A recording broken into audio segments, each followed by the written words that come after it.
And I knew that they had appealed on the issues that they appealed on. The sentence that I gave was within the parameters of the sentencing guidelines without even taking any pre-sentence testimony. And I guess what is the next step? This puts this Well, not clear in that regard. It just said remanded for sentencing, and I suppose if the victims all want to go through all of that again, they would have the right to do that. I would hope that they wouldn't.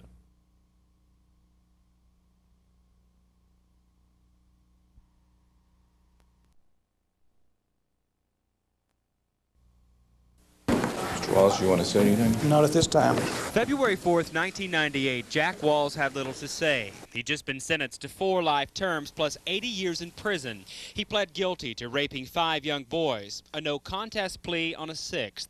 That day, Judge Lance Hanshaw had a message for the victims. They were taken advantage of at a very young and tender age, and that they are not to blame for anything that happened. He says Walls was and is to blame. 13 months later, Hanshaw is surprised. He felt the sentence was fair. The Supreme Court and Walls' defense team did not. I knew that they had appealed on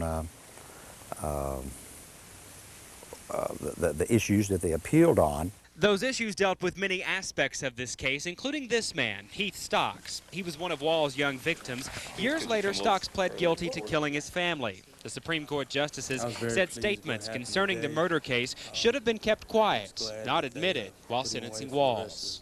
The sentence that I gave was within the parameters of the sentencing guidelines without even taking any pre-sentence testimony. But Hanshaw says he has to respect the court's decision. Now it's round 2. Once again, Jack Walls will walk into a Lonoke County courtroom, and once again, he will be sentenced. The question, will Lance Hanshaw be the judge?